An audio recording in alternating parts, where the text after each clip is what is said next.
Hello and welcome to Right Now. In the 2 weeks since we aired our interviews with Jackie Devoy and the many whistleblowers that had the courage to speak out, we've been inundated with messages confirming that these people have had their loved ones killed as well by doctors using midazolam. It really is a monumental cover-up of mass murder, and we won't stop trying to seek justice. That's what these families absolutely deserve.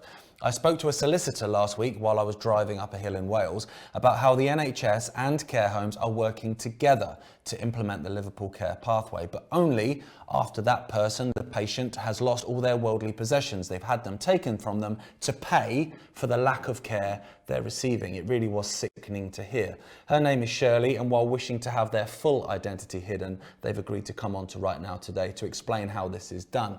The UK government has said this week that they will be making it mandatory for all care home staff and those working with vulnerable people to have an untested, still in its clinical trials until 2023, fake vaccine for them to continue working. But don't worry, they'll give you 16 weeks to get the jab before they sack you. That's what you do in a free society, you see. Care home nurse Carly Lou Mansfield is joining us to talk about this. Barrister Francis Hoar, who famously led the court challenges against lockdowns, will be coming on to talk us through the legality of the vaccine emergency approval and how that ties in to the government's unwillingness to lift restrictions and effectively end the state of emergency, and with it, the vaccine's approval.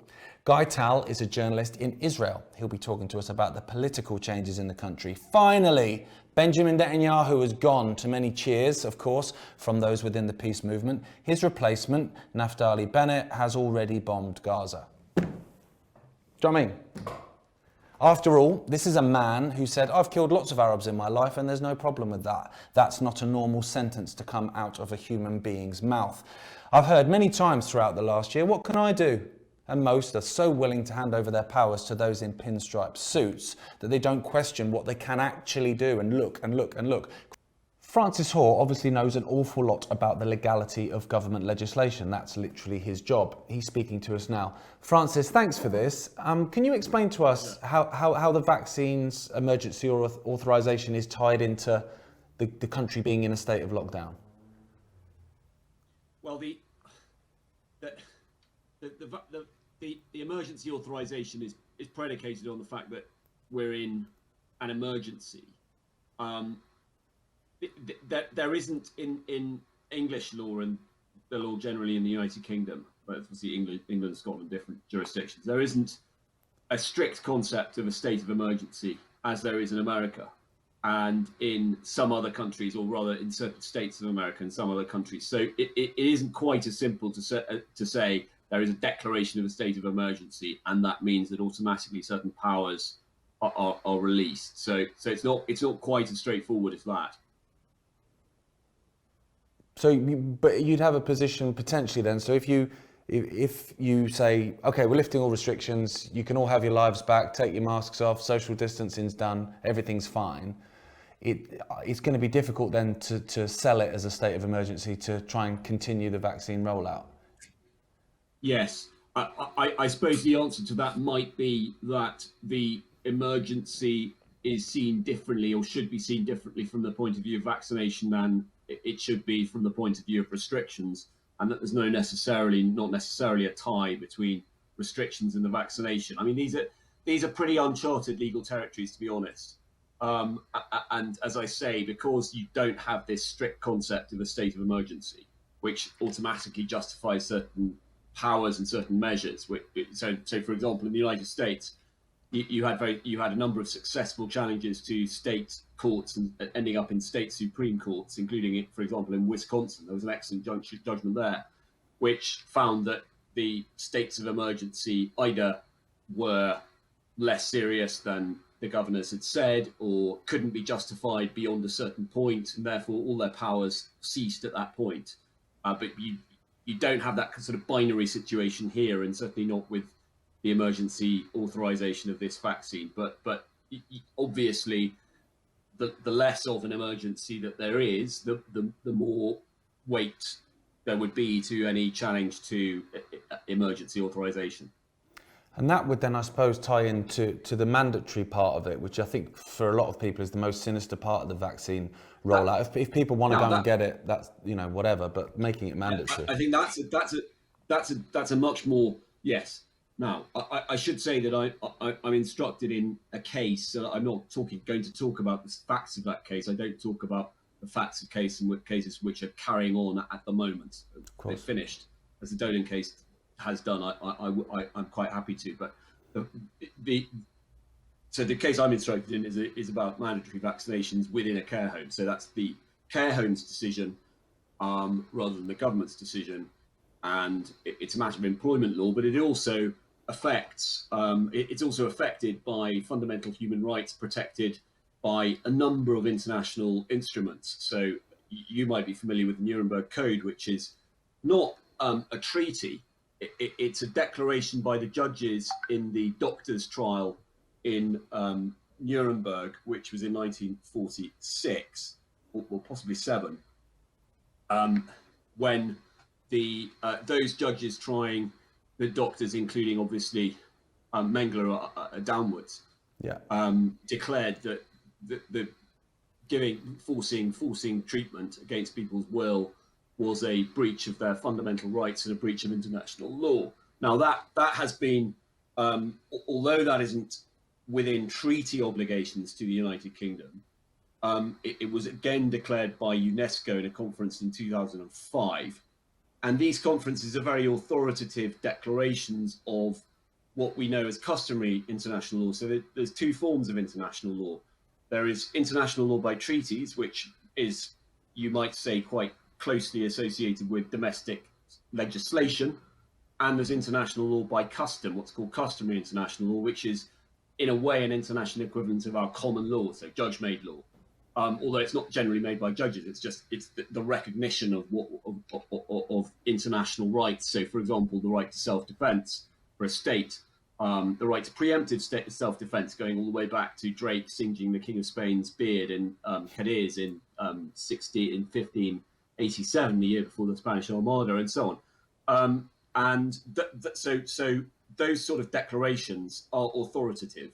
And it's difficult to see why the declaration of the judges who were sitting trying doctors in Nuremberg is not an authoritative declaration of what is customary international law. The reason that matters is because when you interpret legislation, if legislation is sufficiently unclear, it must be interpreted in accordance with our international obligations. And that includes not only our obligations under treaties, but also our obligations under customary international law. And so when you, for example, read Article 8 of the European Convention of Human Rights, which is the right to private and family life, that has to be constructed and that has to be read into English law under the Human Rights Act. That's a separate provision. When you read that, you have to read into it as it is understood and as it is defined by international law. And as it happens, the European Court of Human Rights, what we call the Strasbourg Court, sits in Strasbourg, has also said that Article 8, the right to private life, part of it, involves the right to bodily autonomy. And bodily autonomy includes the right to refuse medical treatment and the right to not be coerced into receiving medical treatment. Of course, and basically take this medical treatment or you're going to be sacked and lose your ability to feed your family is pretty coercive, to be fair. An extraordinarily coercive thing. And one other, from a legal point of view, one other very important principle is the principle of informed consent. Now, informed consent is interesting because viewers might remember from their childhood, depending on their age, that people talked about cancer and that people getting cancer and not being told about it. So I remember my grandmother, who died in 1983, I remember she was not told that she had a brain tumour. And that was completely standard. Viewers might remember the King's Speech and George VI not being told he had cancer. It's slightly unclear whether that's true. And my grandmother, I suspect, realised what was going on but didn't know the details. That was that old-fashioned patriarchal view of medicine. That changed significantly in 1984 with a case called Sidaway, Sidaway and Royal Bethlehem Hospital, where judges in the House of Lords, which was then the senior court in the United Kingdom, found that you had to be given information. But they qualified by that by saying, if a respectable body of medical opinion considers that it would be against the interest of the patient to give that information, then it would be acceptable not to. Now that was overturned, and we went, but that was itself a step, very much a step towards patient autonomy and against, away from patriarchal medical view of looking at consent. Yeah.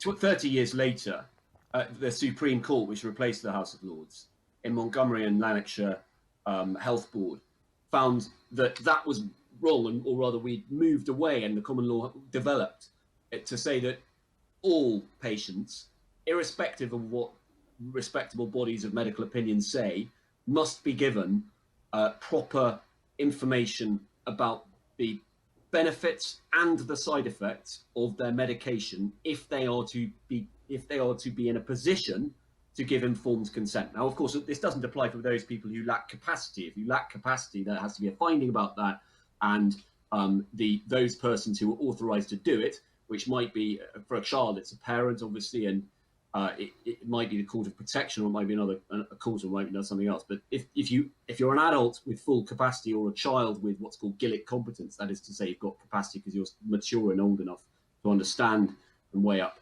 in the balance these different considerations, then you must be given that information. It can't be boulderized.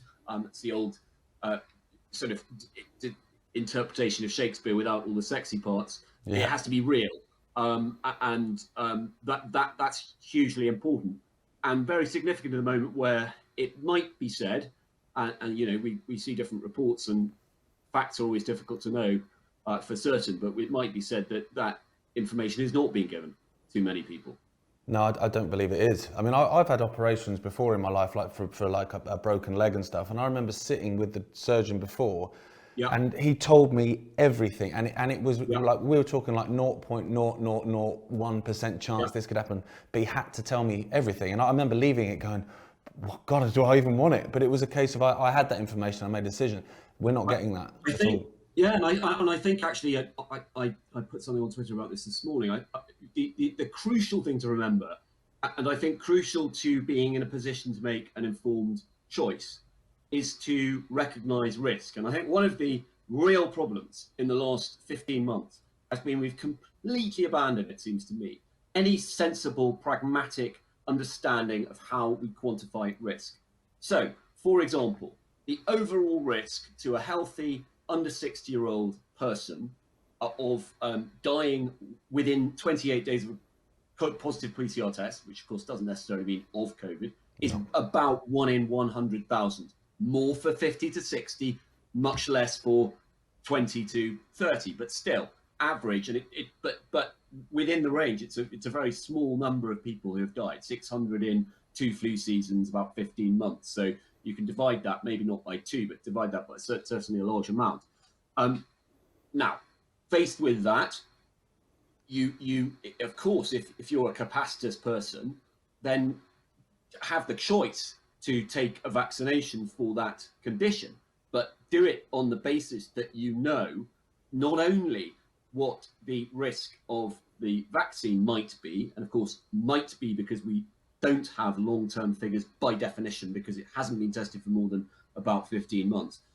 And on the other hand, what are your actual risks? Now, if you're extremely obese or you have diabetes, different proposition altogether. If you're old, again, obviously a different proposition. Risks are very, very different for COVID. So it you might well come to that decision. But this is all about informed consent. It's all about knowing about risk. And I fail to see how, if you're not given proper information about risks, both the risk of the condition you're being vaccinated against on the one hand, and the risk or the potential risk, the known knowns, the unknown the known unknowns, or the unknown unknowns, as Donald Rumsfeld, I think, quite helpfully put it. about 20 years ago. It's quite an interesting way of putting things, because there are things that we know we don't know, but also things we don't even know that we don't know. And that's obviously the case with a new form of medication. Our mRNA is very new, and it's been experimented on for a long time, but these are the first mRNA vaccines. That they just simply haven't gone through the number of years you would have to go through to know what their long-term effects might be. No, exactly. And in terms of managing risk, what kind of life is a life without risk? It's kind of every time you leave the house. Again, I mean that goes again to the nub of the issue, the wider issue, the restrictions as they're called, i.e., denial of fundamental human rights. The fact that we're told we have to live with the shroud of death over us, when all the pandemic plans, quite apart from our normal way of living, all emphasized that normality and continuing with normality was very important, because part of the whole process, and I say this having spoken a lot to a very good friend of mine, Dr. Lucy Easthope, who's a pandemic planner and has been part of the pandemic planning that was apparently non-existent according to Dominic Cummings, but in fact was very detailed, and very well thought through, and considered all the risks, which include the risk of suicide, which include the risk to the economy, which include what the consequences of the risk to the economy, that is to say, poor health and death ultimately, and which include obviously the risk to freedom and the risk to our democratic way of life. All of these considerations matter, and they matter a great deal. And risk, as you say, is an inevitable part of life. I mean, I particularly for somebody like me who's absolutely loves skiing and things like that. What is life without taking risks? What is life without being a bit dangerous? What is life without engaging those sort of activities? You live to live. You don't live in the fear of dying. That's a brilliant way of putting it. That's exactly it. What is life without living? That's the whole thing. But thank you very much for coming on and talking to us. I know obviously you're an incredibly busy man, so we really do appreciate your time. It's a real pleasure. Thank you, Jane. Thanks. From one section of the National Health Service to another, it was announced on Wednesday that the UK government will be making vaccines mandatory for all care home staff. Nurse Carly Lou Mansfield joins us now. Carly, is this something that's causing a lot of stress and dread for people that work within the care system? Yeah, absolutely. Obviously, I stepped away from the system last September. I've still got many friends still working as nurses. They love the job. They love, what they provide and what they do. And now they're under a considerable amount of pressure now from the managers and the workplaces to get the vaccines. Do you feel any pushback at all from people? Just bear with me. Sorry, Gareth, sorry. Yeah, my ear went mad then as well for some reason. Sorry. Do you feel that there's any pushback at all from people? Maybe legally, is there a way that staff can do something about this? Well, we do have body autonomy. We have human rights. So at the moment, they've got the 16 weeks to apparently get the vaccine. They've been told this. What will come of that? I do not know, because I don't understand how these nursing homes and healthcare, professionals are going to actually carry on going because they will step away from the system. There won't be pressure to the point where they will accept a trial drug into their body. So I don't understand how they're going to carry on providing care for people when a lot are going to turn away if they are unable to work. Well, that's what I was reading today. The numbers are about 1.5 million care professionals. Now, if you take 1.5 million people out of any sector, it will crumble. So do you think maybe that they, maybe I'm being optimistic here, but maybe they actually don't have any intention of making it mandatory, but it's a case of by threatening it that there will be a number of people that will just go out and get it in the next 16 weeks? Yeah, I think this is just another push, and it's another coercion, and it's testing people. It's testing to see how far they will go. These are all just little tests. This is just the first one. Compulsory in the healthcare sector, next, schools, other workplace sectors. I think this is going to be a big test for us, as people. And are we going to support those people that don't want the vaccine, and stick by them, even though we have people pushing it upon us? But should we not all just respect each other's rights and wishes regardless?